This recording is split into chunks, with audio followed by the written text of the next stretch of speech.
It's number 1 on songs that tell an MFing story week. MF, right, yeah, we're adding that in at the end. Let's go. From Shay Live Sheep. And talk about an MFing story. MF, yeah. Now this is the one. Mike and I, this song does tell a story, but I think the story is fairly ambiguous exactly what story it's telling, but I'm pretty sure everyone ever has a thought on the story. Their own interpretation. That's right. All right, well, this song needs no introduction. This is Bohemian Rhapsody by Queen. Is this the real life? Is this just fantasy? Caught in a landslide, no escape from reality. Open your eyes, look up to the skies and see. I'm just a poor boy, I need no sympathy, because I'm easy come, easy go, little high, little low. Any way the wind blows doesn't really matter to me. To me.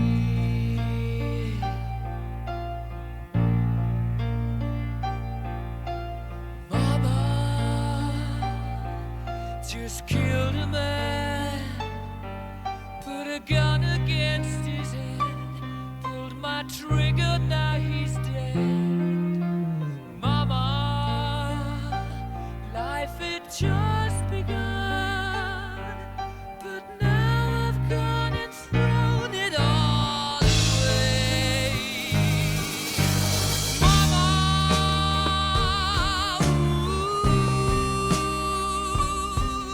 didn't mean to make you cry.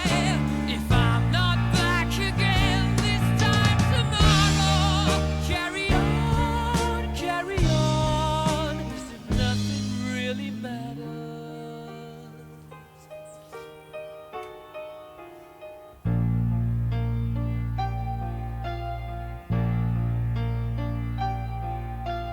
Too late, my time has come. Sent shivers down my spine, body's aching all the time. Goodbye, everybody, I've got to go. Gotta leave you all behind and face the truth. Mama,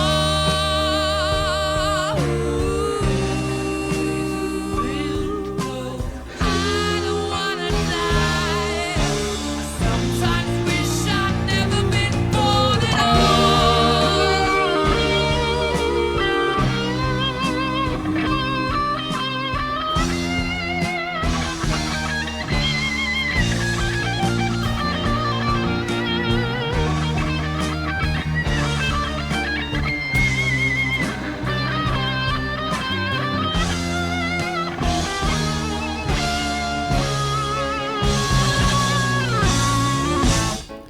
All right, before we get into this operatic section.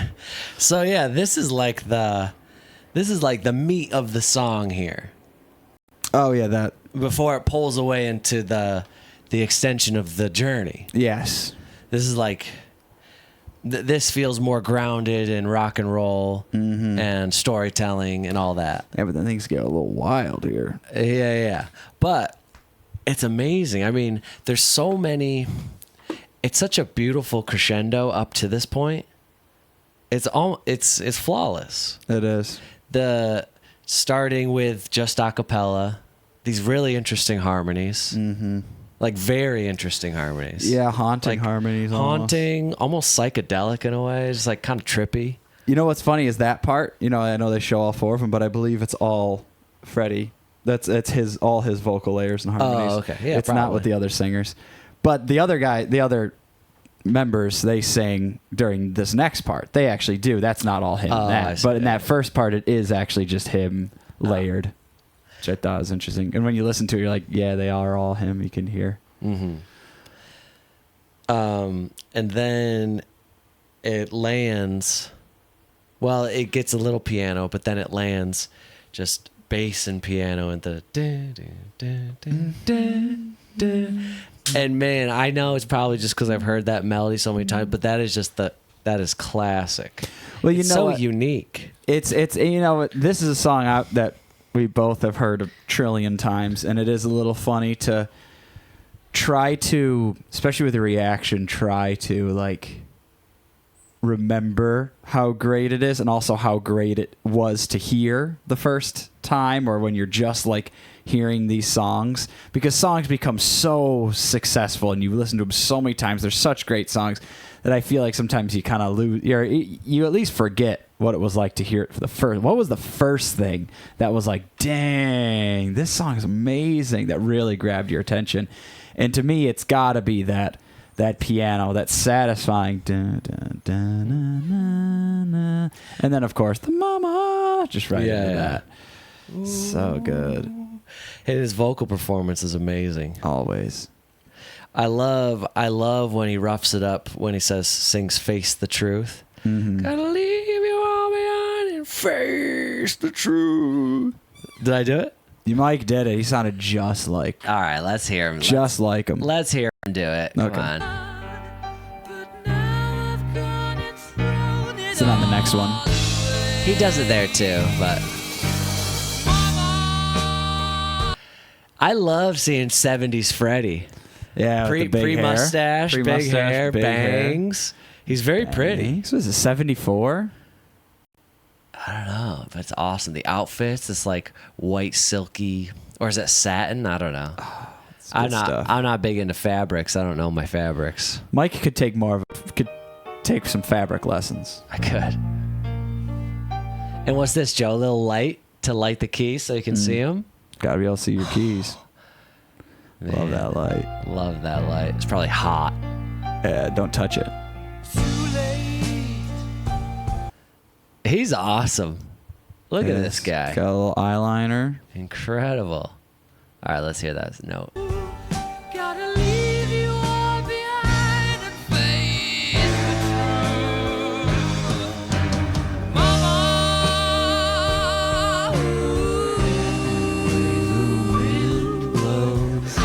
dang, does he have black nail polish on? He does. That is so awesome.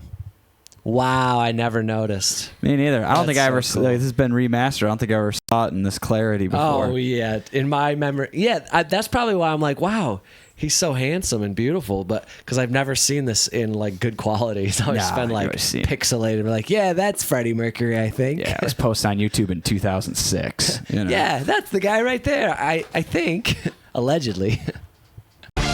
Oh, and also the guitar tones. I know. You can tell. The guitar tone. You can tell they really took their time and just got it sounding how they wanted it to sound. Truly, it's awesome.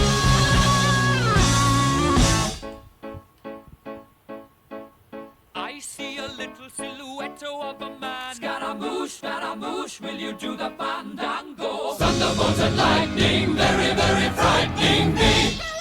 Galileo Figaro. Magnifico! I'm just a poor boy, nobody loves me. He's just a poor boy from a poor family, sparing his life from this monstrosity. Easy come, easy go, will you let me go? Bismillah, no, we will not let you go. Let him go! Bismillah, we will not let you go. Let him go! Bismillah, we will not let you go. Let me go! We'll not let you go. Let me go! We'll not let you go. Let me go! Oh, mamma mia, mamma mia. Mamma mia, let me go. Beelzebub has a devil put aside for me. For me. For me.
Dang. Ooh, They even got the gong at the end.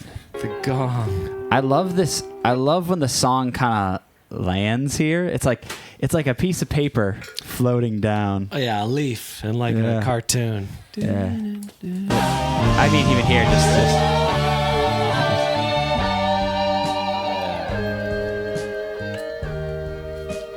and it just flutters down. It feels like it's so intense, and it feels like now it's like fluttering down finally. Like, oh, it's like it finally started raining after a bunch of lightning and wind or something. I don't know. And then they go another level down all the way.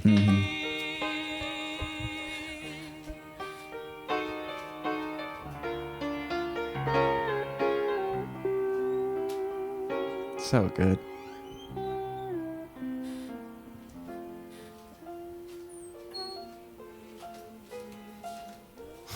It's beautiful.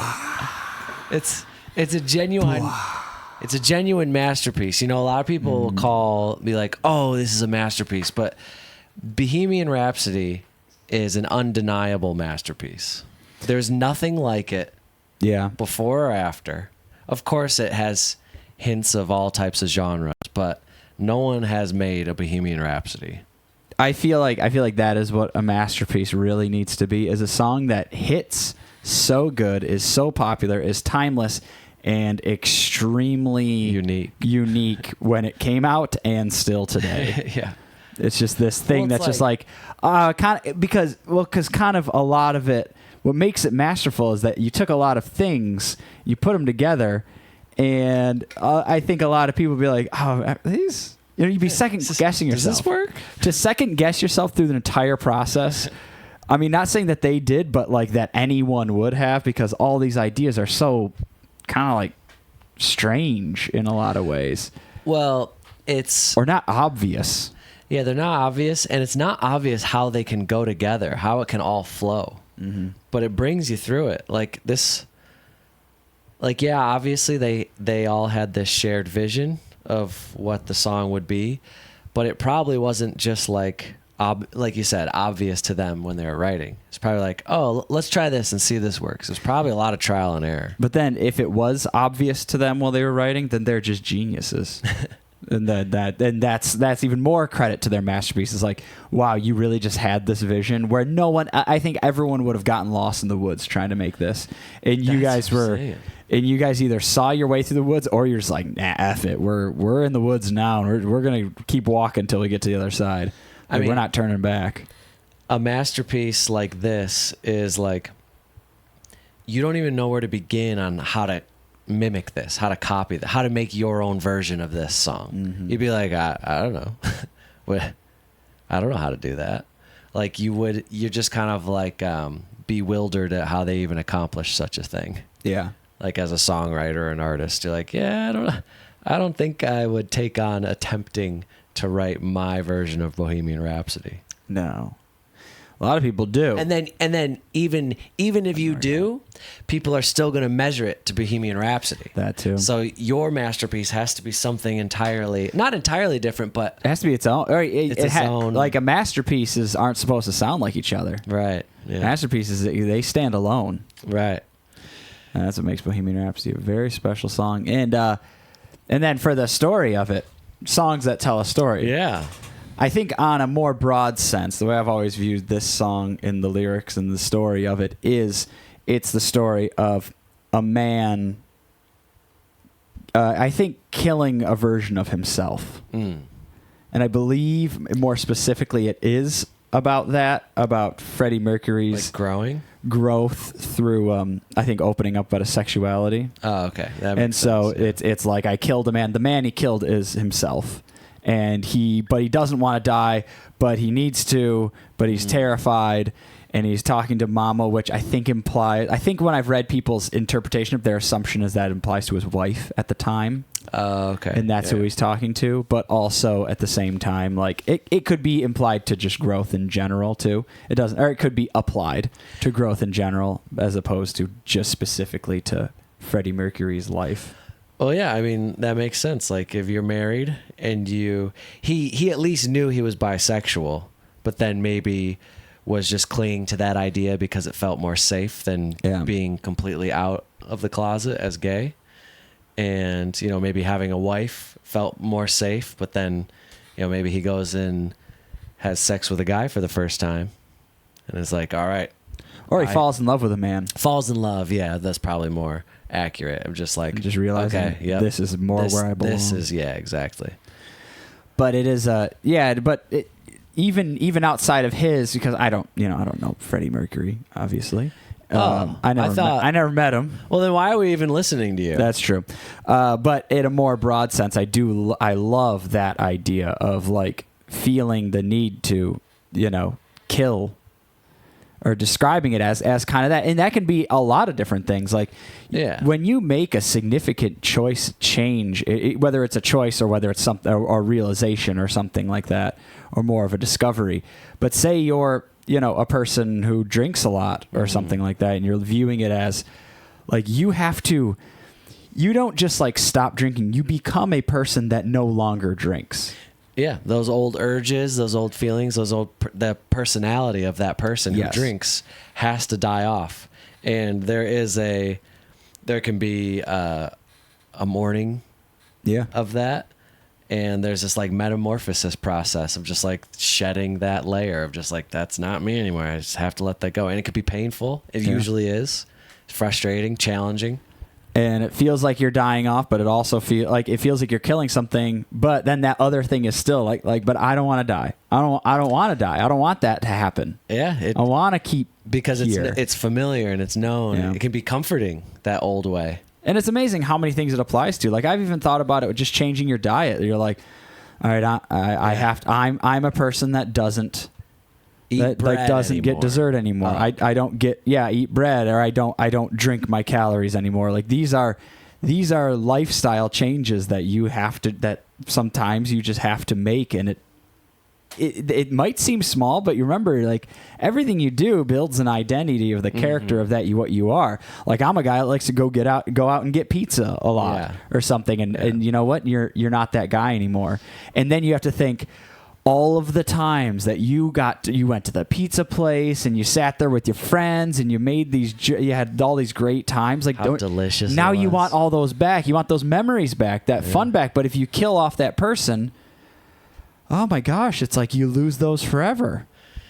Yeah. It feels like you could. Hopefully your friends would still let you hang out with them at the pizza parlor while you don't eat pizza. But in more severe circumstances, especially when it comes to drinking for sure, you'll lose a lot of friends most likely, because they're like, oh man, come on, have a beer with me. But then you become the person who says no to these things instead of yes. Yeah, and that's, like you said, it seems so simple on paper, but it affects you so deeply, and in so many different ways. And that's the other thing is, you also have to come to terms with all of those memories, all the nostalgia you could feel. All of that, and then realizing that like it is really tough, and it is killing. It's killing something, because it's similar to like when if someone you love dies, you know that's one of the hardest things is realizing you no longer get to do those things with them. Like that's it. It's over. You don't get to go to lunch. You don't get to even talk to them. You don't get to see them. And when it comes to those memories, like you remember all those memories when you were, say, drinking. You don't get to do that anymore. No, you don't. And at least not the same way. Focusing back in on like his lyrics, exactly how he put it, I think it's interesting because he admits that he has pulled the trigger and killed that part. Yeah. But through the rest of the story, you have to realize that he's still dragging that dead version of him around. You know, because oftentimes we'll do that. Like, if this is applying to his sexuality and his relationship, it's like he's moving forward in this relationship with someone that he killed off the part that can truly like kind of connect with them in that way. It's like, so he might still be being romantic and affectionate towards his wife or whoever it's about, but not just knowing that it's not what he wants. Yeah. You know, it's like this dead version of him that's just taking part of it. It's crazy. But just because you don't want to have sex with someone anymore doesn't mean you don't love them. Like that's the hardest part. Is like he probably still loves and adores this person. It's just he's realized that like that part of the relationship is just not what he wants. Well, and a big aspect of it is like that identity of you being that person that is married to this person. Like these are deep rooted things that are like they're changes of identity, which are always very, very painful to go through. Well, pain begats beauty. Is that what they say? Sure. I don't know, Mike. No one says begots anymore. Yeah. Well, you're right. I think there's only one book that has that word in it. Judah begot Josiah, and Josiah begot It's the most Jaramba. popular word in that book. Begat. All right. But one last little tidbit I was gonna just throw onto this beautiful fire that we've made here, Joe. Oh my gosh, it's getting a little hot in here. Is that friction is like what is like the beginning of creation, you know? And how long you let that fire burn depends on how much destruction's necessary in order to be reborn into something new. Or to create something beautiful, like a masterpiece of a song, you know? The friction is what creates the beautiful art. Well, Mike, pain begots beauty.